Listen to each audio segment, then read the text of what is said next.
Commander Zektar pressed his four-fingered hand against the tactical display, watching red indicators spread across the holographic star map like a plague.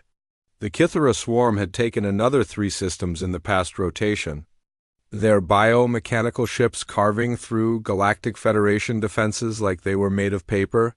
"Sir, we've lost contact with the 7th Fleet," reported Lieutenant Velasha, her scaled blue skin pale with exhaustion.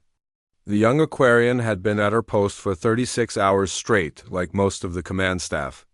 Sleep was a luxury none of them could afford anymore. Zektar's mandibles clicked in frustration. The 7th Fleet had been their strongest remaining force, 15,000 ships and their best crews.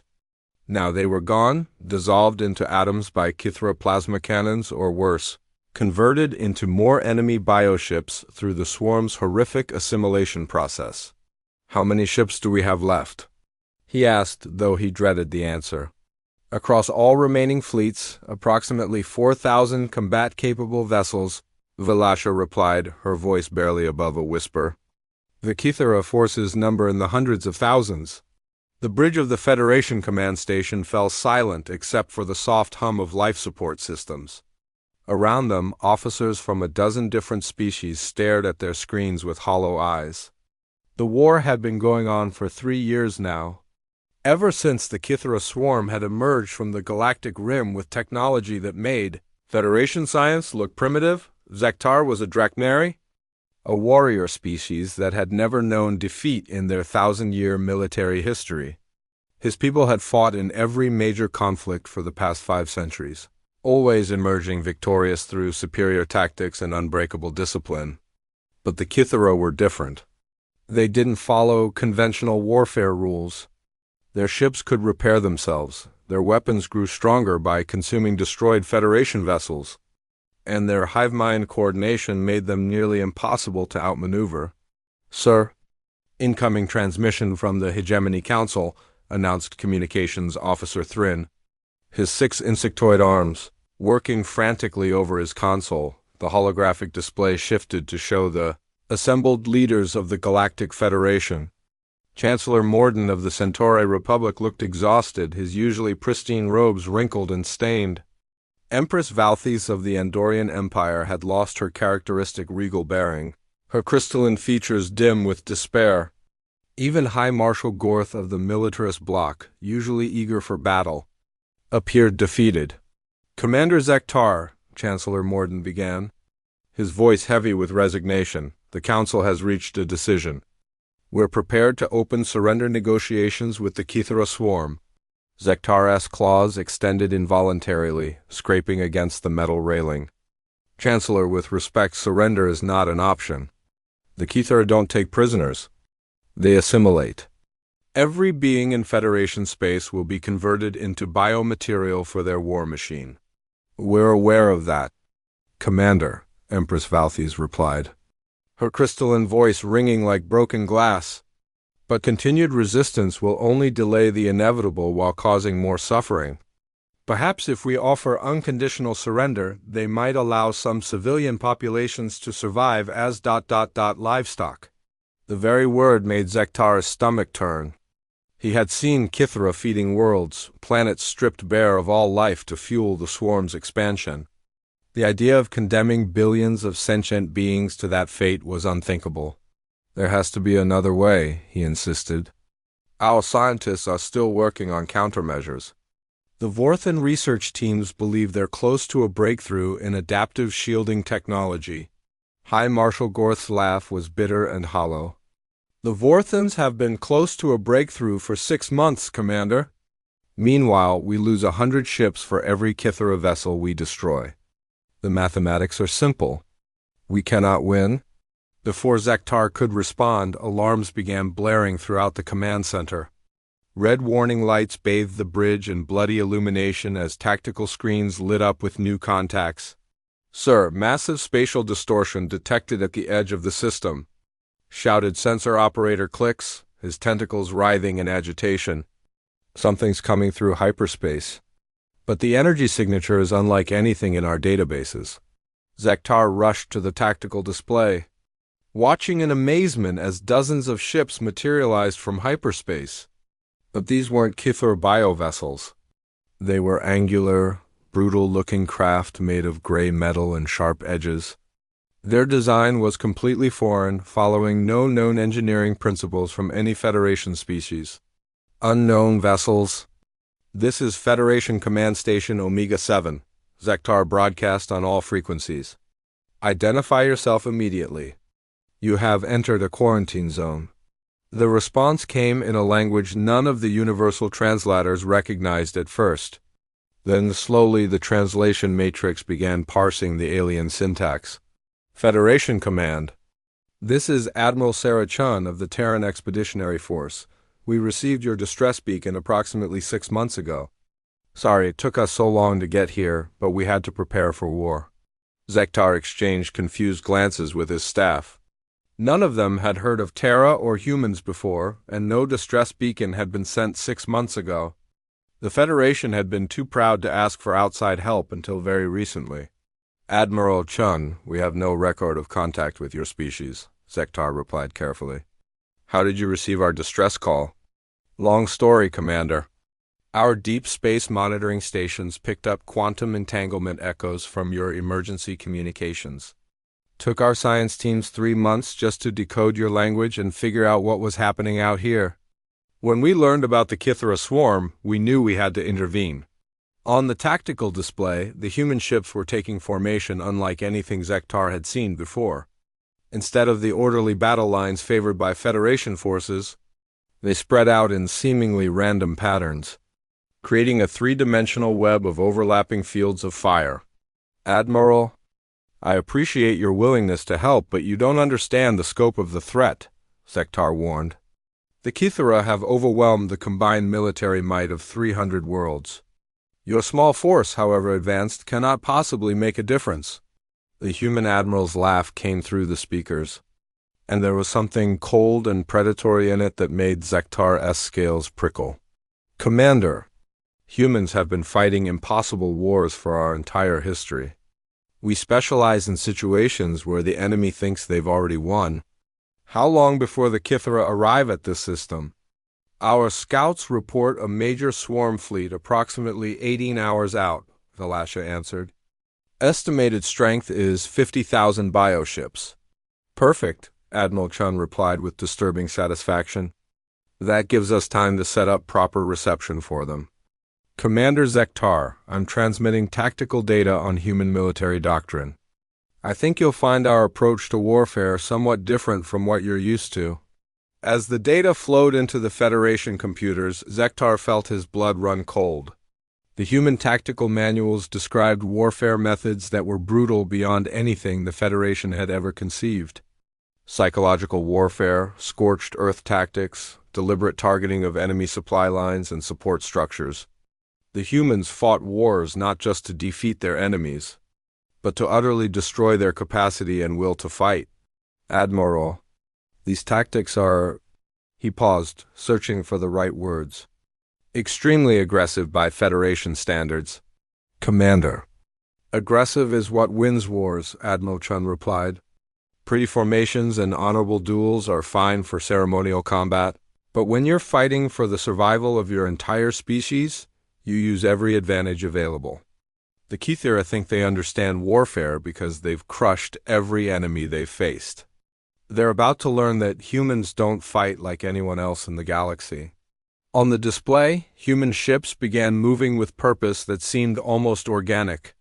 Unlike Federation vessels that moved in precise, predictable patterns, the human craft flowed like predators stalking prey. They deployed strange objects that registered as neither weapons nor shields on Federation sensors. What are those devices your ships are deploying? Zektar asked. Mines, sensor drones, decoy projectors, and a few other surprises, Admiral Chun explained. The first rule of human warfare, Commander: never fight fair if you can avoid it.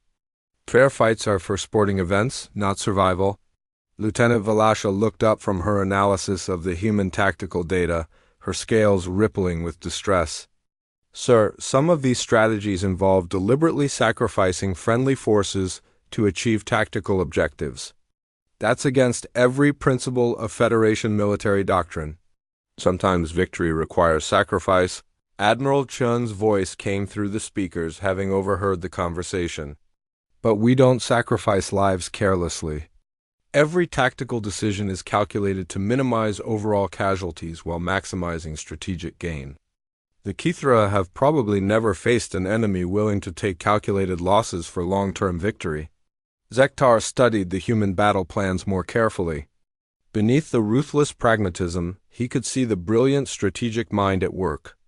The humans weren't just planning to fight the Kithra. They were planning to teach them that their previous victories had been against civilized opponents who fought by rules the swarm didn't share. Admiral Chun, your tactical approach is certainly The Kithra swarm arrived exactly as predicted, their biomechanical vessels sliding into the system like a plague of metallic insects. Commander.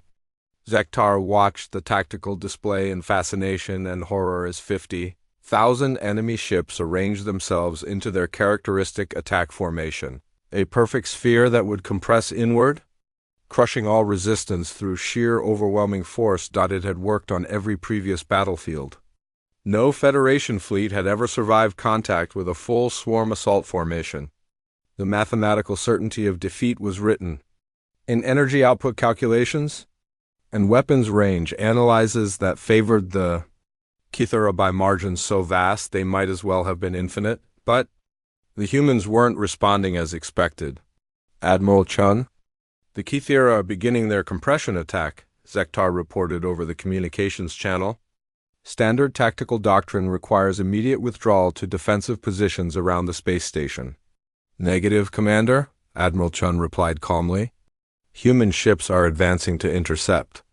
Zektar felt his blood chill as he watched the human fleet accelerate directly toward the center of the Kithra formation. It was madness.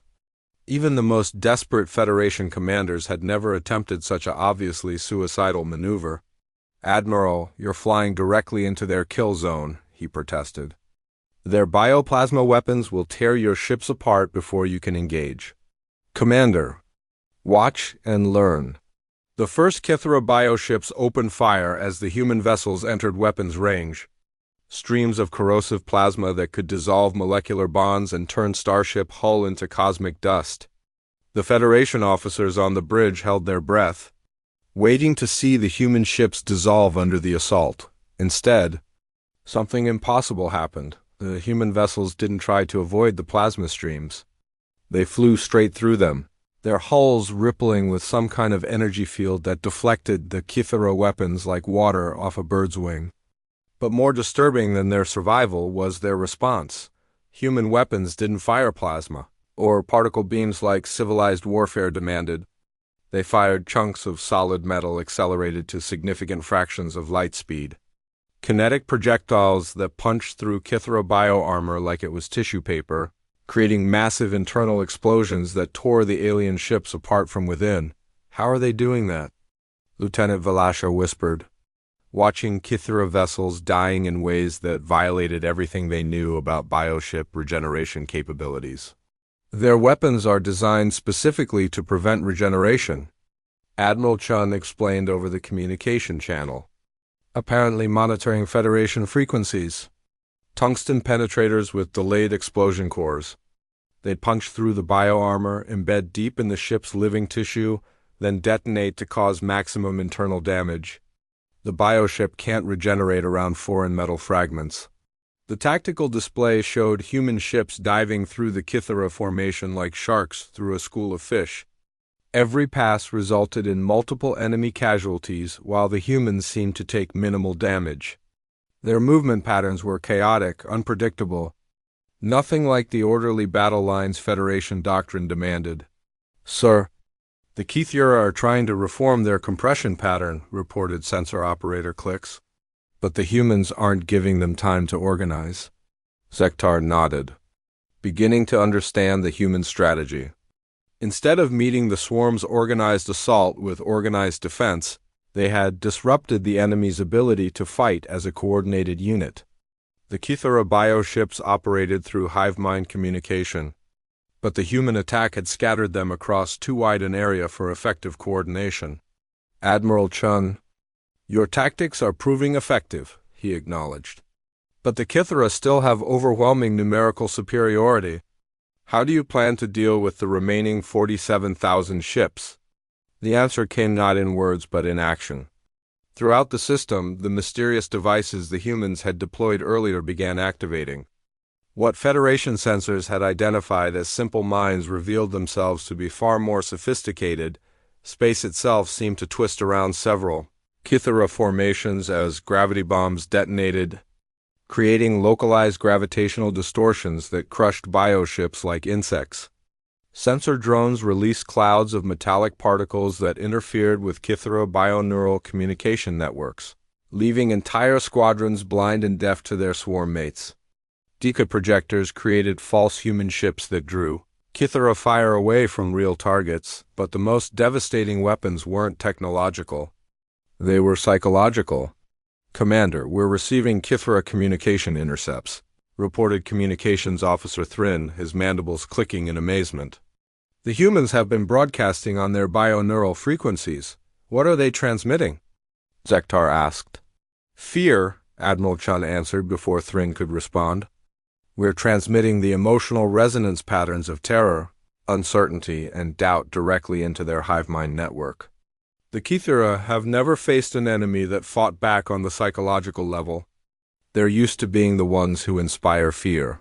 On the tactical display, the effects were obvious. Kithara formations that had been advancing with mechanical precision began showing signs of hesitation and confusion. Some bioships started firing on their own allies, their targeting systems confused by the psychological interference. That's not possible, Lieutenant Velasha protested. The Kithara operate on pure logical parameters. They don't experience emotions the way organic species do. That's what they want you to think, Admiral Chun replied. But we've been studying the quantum entanglement patterns in their communication network. The biomechanical interface between their organic control centers and their mechanical systems requires emotional state management to function efficiently. Disrupt that emotional baseline, and their entire coordination system starts breaking down. Commander Zektar found himself feeling a mixture of admiration and unease. The human approach to warfare was brutally effective, but it required an understanding of enemy psychology that went far beyond traditional military intelligence. They didn't just fight armies, they fought minds. Sir, multiple Kithara formations are beginning to withdraw, reported Clix, his tentacles rippling with disbelief. They're actually retreating. It was unprecedented. In 3 years of war, no one had ever seen Kithara forces retreat from battle. They fought until they won or until every last bioship was destroyed.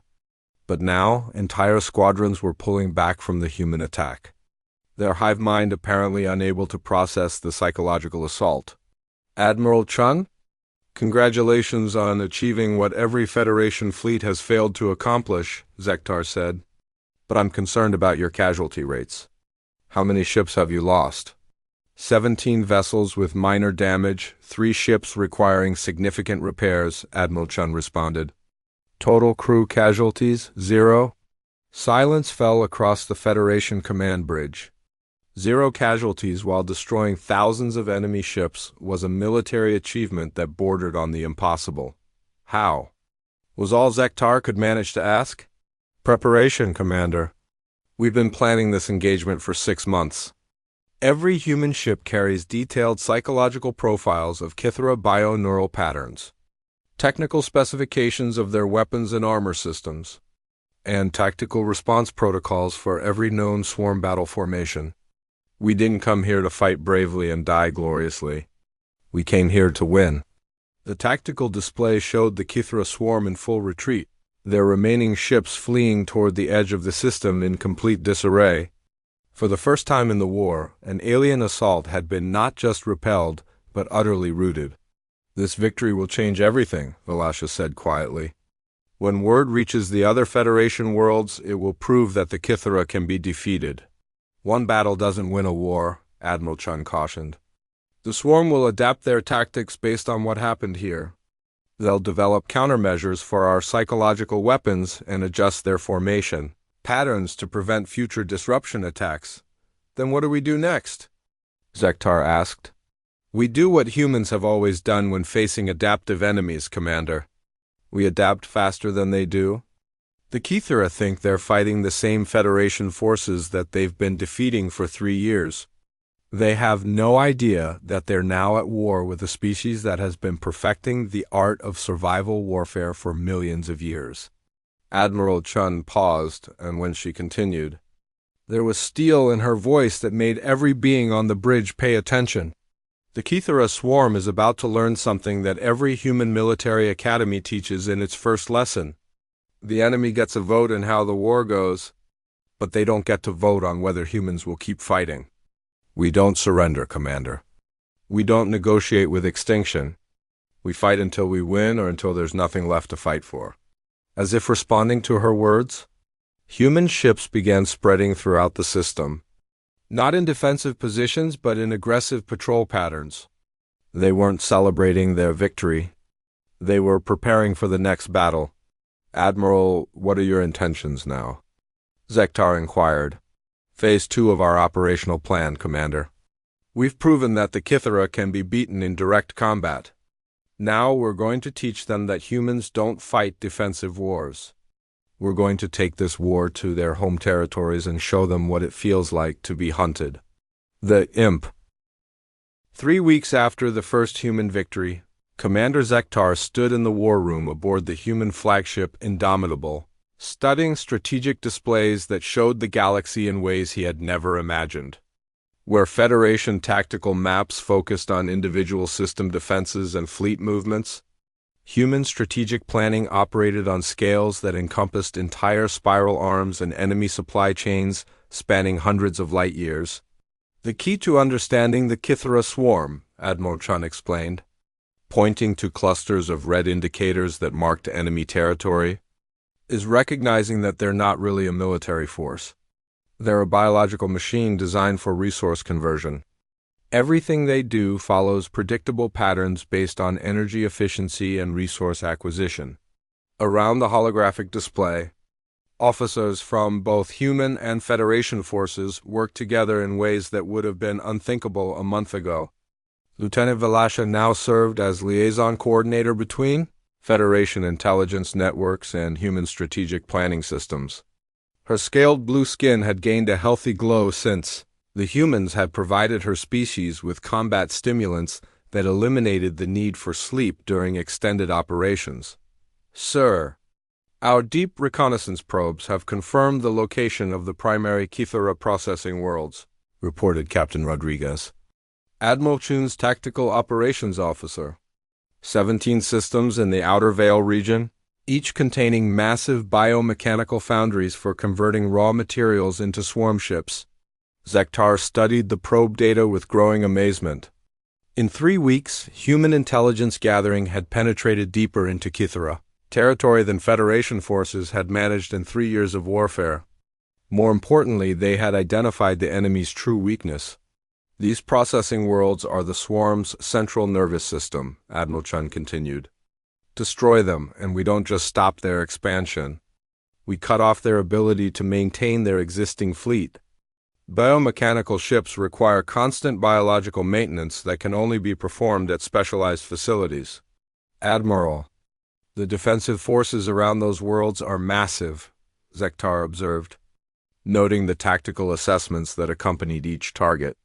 Some systems show Kithara fleet concentrations of over 100,000 ships, which is why we're not going to attack them directly.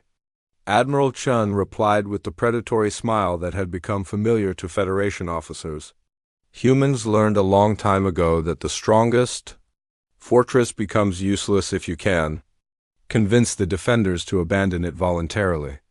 The strategic plan that unfolded over the next hour was unlike anything in Federation military doctrine. Instead of direct assault on the processing worlds, human forces would target the swarm's resource supply chains, cutting off the flow of raw materials that kept the biomechanical foundries operational.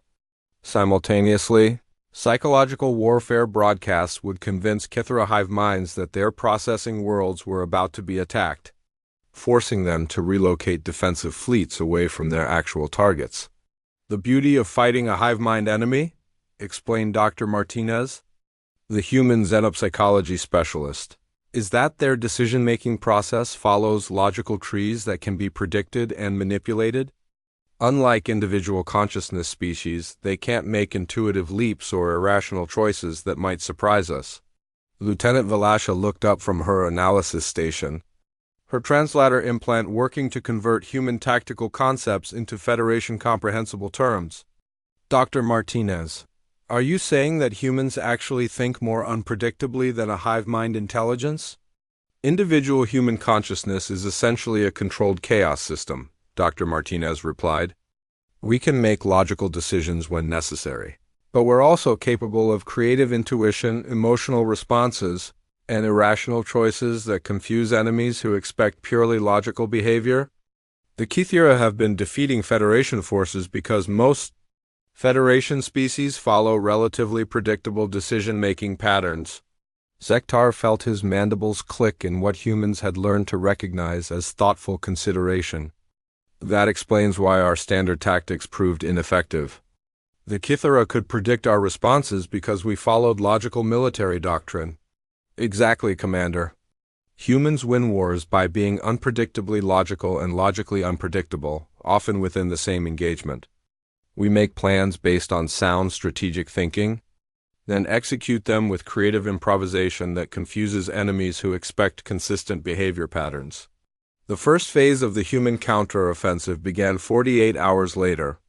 Instead of massive fleet engagements, human forces implemented what they called cascade disruption warfare. Small groups of human ships, working with Federation support elements, began systematically destroying Kithara mining operations, transport convoys, and communication relay stations throughout the outer territories. Each attack appeared random and insignificant by traditional military standards, but the cumulative effect was devastating to an enemy that depended on precise resource flow calculations and coordinated hive mind communication. Sir, we're receiving reports from all 17 target regions, Captain Rodriguez announced during a strategy briefing aboard the Indomitable. Kithara resource acquisition efficiency has dropped by 63% across their operational area. Their biomechanical foundries are beginning to show signs of material starvation. Admiral Chun studied the incoming data with satisfaction. Phase 2 can begin. Commander Zektar, are Federation forces ready to implement the coordination protocols we discussed? Zektar nodded, still somewhat amazed at how quickly his people had adapted to human tactical concepts. All Federation fleets have been equipped with human psychological warfare broadcasts and kinetic weapon supplements. Our crews have completed training on unpredictable movement patterns and creative tactical improvisation. What followed over the next 10 days became known in military history as the Cascade Campaign. Human and Federation forces working in perfect coordination struck at Kithara processing worlds, not with overwhelming force, but with precisely calculated disruption. Attacks that triggered chain reactions throughout the swarm's operational infrastructure, the psychological warfare component, proved even more effective than anticipated. Kithara hive minds, faced with resource shortages and communication disruption, began making increasingly desperate attempts to restore their strategic stability. They pulled defensive fleets away from critical installations to protect supply lines that humans immediately abandoned, creating a cycle of tactical confusion that spiraled beyond the swarm's ability to control. The Kithara are experiencing something they've never encountered before, Dr. Martinez reported during the final phase briefing. Strategic uncertainty. Their hive mind decision-making process is designed to optimize resource utilization based on predictable parameters. When those parameters become chaotic, their entire command structure begins to break down. On the main tactical display, red indicators representing Kithara forces showed increasing signs of disorganization. Entire fleets were abandoning their assigned territories, fleeing toward the galactic rim in search of stable resource bases that no longer existed. Sir, long-range reconnaissance confirms complete abandonment of the primary processing worlds, reported Lieutenant Velasha, her voice filled with wonder. The Kithara have evacuated their entire industrial infrastructure. Admiral Chun allowed herself a moment of satisfaction before addressing the assembled command staff. Ladies, gentlemen, and distinguished beings, the Kithara swarm is no longer a strategic threat to galactic civilization. Their ability to maintain their existing fleet will degrade over the next 6 months, without access to biomechanical processing facilities. Their expansion capability has been permanently eliminated. The implications of total victory was still sinking in when Communications Officer Thrin announced an incoming message from the Galactic Federation. Council Chancellor Morden appeared on the display, but his appearance had changed dramatically since their last communication. Gone was the exhausted despair that had marked his features during the darkest days of the war. Instead, he radiated the confidence of a leader whose people had been saved from extinction. Admiral Chun? Commander Zektar, on behalf of the Galactic Federation and 300-member worlds, I want to express our eternal gratitude for what you have accomplished. The debt we owe to humanity cannot be measured in any currency known to galactic civilization. Chancellor, humanity doesn't fight for payment or gratitude, Admiral Chun replied. We fight because extinction-level threats to intelligent life are unacceptable to our species. The Federation's debt to us is cancelled by our debt to you for providing us with the opportunity to do what we do best. Admiral, the Federation Council has voted unanimously to offer humanity full membership in our organization, along with permanent seats on the Strategic Defense Council and the Military Command Authority. Your people's tactical expertise and strategic thinking capabilities are assets we cannot afford to lose. Admiral Chun exchanged glances with Commander Zektar before responding. Chancellor, we accept your offer of alliance, but with certain conditions. Humanity will provide military assistance and strategic consultation, but we maintain operational independence for our forces. We'll fight alongside Federation fleets, not under Federation Co.